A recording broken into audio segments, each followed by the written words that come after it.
Well, we all deal with it. Hair loss affects some more than others, but as we age, it's something all of us have to deal with. But if it's something that makes you want to pull your hair out, Dr. Kohli has some tips on keeping our luscious locks longer.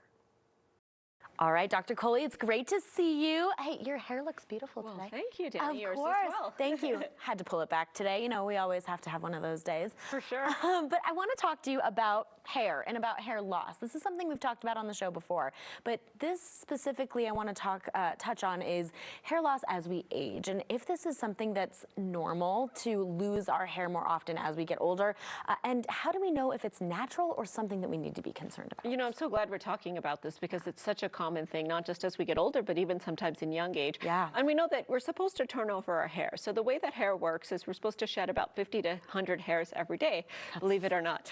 Yeah, and then the hairs will grow in its place. Now, sometimes there are things that can accelerate the degree of shedding or stunt the growth of the new hair. Okay. And certainly as we get older, Danny, both for men and for women, we notice that there seems to be characteristics, patterns of hair loss. Sure. That's called androgenetic alopecia, which means kind of the receding hairline, you know, kind of the bald spot, and you get this temporal thinning, which means that this part you're starting to have kind of your hair go back. Yes. These are high traffic areas when we're sleeping, sun exposure, so these hair follicles start to get damaged a little bit earlier than others. Okay. And a lot of that androgenetic alopecia is related to hormones. So in women, it's estrogen. In men, it's testosterone. Okay. And certainly that's a normal part of aging. But having said that, if you're starting to lose hair very quickly or briskly, you want to talk to your doctor.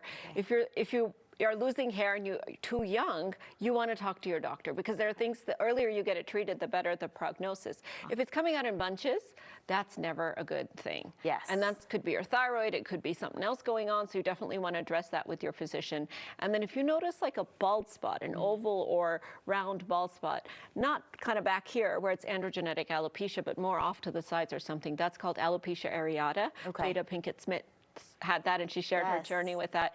That is an autoimmune process where immune system is attacking the hair follicles.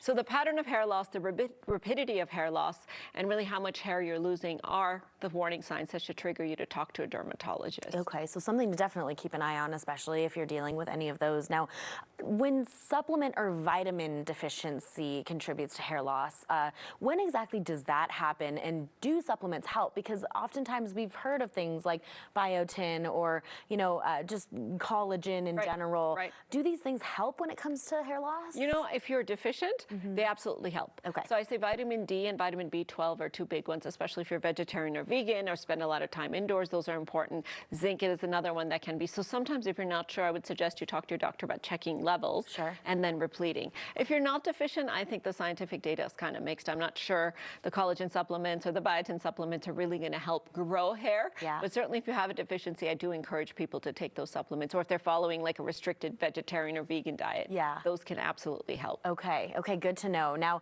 a big thing here are those hair treatments, and I know a lot of us know about that.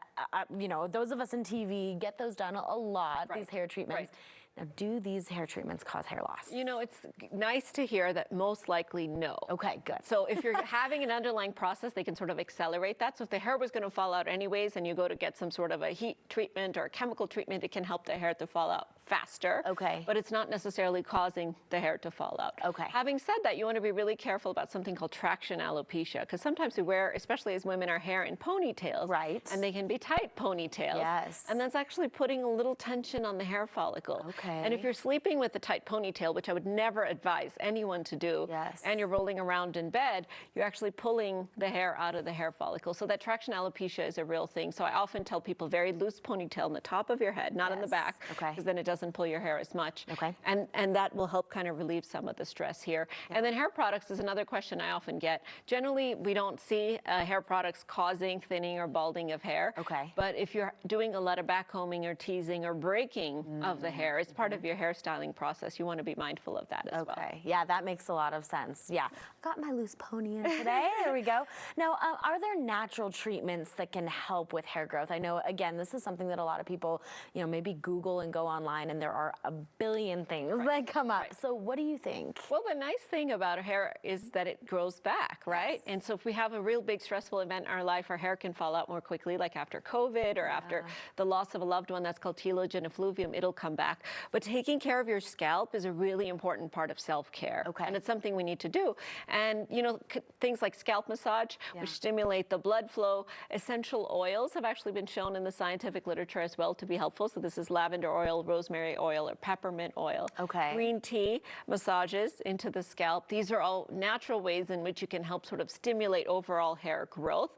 There's also some evidence, although it's not completely convincing, for low laser light therapy, which is kind of wearing these caps that emit kind of these red laser lights that can help stimulate hair growth as well. So all of these are therapies you might want to discuss with your dermatologist, but certainly they have no harm, and it's something that you can consider. And a lot of them are at-home therapy, so it's nice you can kind of do it for yourself. And it's a nice relaxing ritual to have an essential oil scalp massage once a week on your hair. Absolutely. I'm going to go home and try that tonight, especially green tea. That's so easy. Awesome. Well, Dr. Kohli, thank you so much. My pleasure. Yeah, and you can email your questions for Dr. Kohli. Just send your message to MyCOCO at 9news.com and put Kohli in the subject line.